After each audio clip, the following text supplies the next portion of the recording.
उक्त प्रस्ताव पास होने के पश्चात संविधान सभा संविधान के अलग अलग भागों पर विचार करने के लिए कई समितियों में बंट गई। इन समितियों में मुख्य यह थी: संघीय अधिकार समिति, संघीय संविधान समिति, प्रांतीय संविधान समिति, अल्पसंख्यक समिति, मौलिक अधिकार समिति, वित्तीय समिति, पिछड़े प्रदेश संबंधी मंत्रणा समिति तथा सर्वोच्च न्यायालय संबंधी समिति आदि।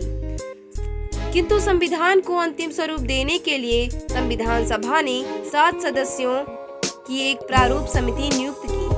इन समितियों के अध्यक्ष डॉक्टर भीमराव अंबेडकर थे तथा सदस्य गोपाल स्वामी अयंगर, अल्लादी कृष्णास्वामी, के.एम. मुंशी, सैयद मोहम्मद सादुल्ला, बी.एल. मित्तर और डी.पी. खेतान थे।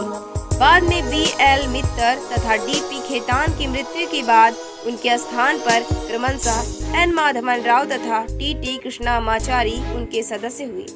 प्रारूप समिति का कार्य जिस प्रारूप पर आधारित था उसे बी.एन. राव ने तैयार किया और प्रारूप को अंतिम रूप एवं एन. मुखर्जी ने दिया। प्रारूप समिति ने अपना प्रारूप 21 फरवरी 1948 को प्रस्तुत किया। यह प्रारूप 5 नवंबर 1948 को संविधान सभा में विचारार्थ प्रस्तुत किया गया। इसका प्रथम अधिवेशन 5 नवंबर 1948 से 9 नवंबर 1948 तक चला, जिसमें सामान्य विचार विमर्श हुए। इसके उपरांत द्वितीय अधिवेशन 15 नवंबर 1948 से 17 अक्टूबर 1949 तक चला। इस अवधि में 7,535 संशोधन प्रस्तुत किए गए, लेकिन इसमें से 2,457 संशोधन पर ही विचार किया गया। अंत में तीसरे अधिवेशन में जो 14 नवंबर 1949 से 25 नवंबर 1949 तक चला, 395 अनुच्छेदों और 8 अनुसूचियों के साथ संविधान 26 नवंबर 1949 को पारित हो गया।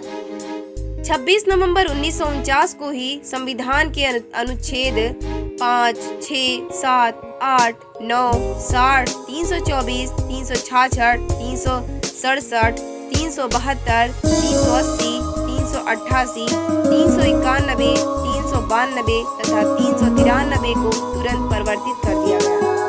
ये अनुच्छेद नागरिकता, निर्वाचन, अंतरिम संसद तथा अस्थायी और संक्रमणकारी उपबंधों से संबंधित थे। संविधान के शेष प्रावधानों को 26 जनवरी 1950 को लागू किया गया। 26 जनवरी 1950 को संविधान को लागू करने का दिन इसलिए चुना गया क्योंकि 24 वर्ष पहले इसी तिथि अर्थात 26 जनवरी 1930 को महात्मा गांधी के नेतृत्व में भारत की जनता ने अपनी स्वाधीनता प्राप्त करने का संकल्प किया था।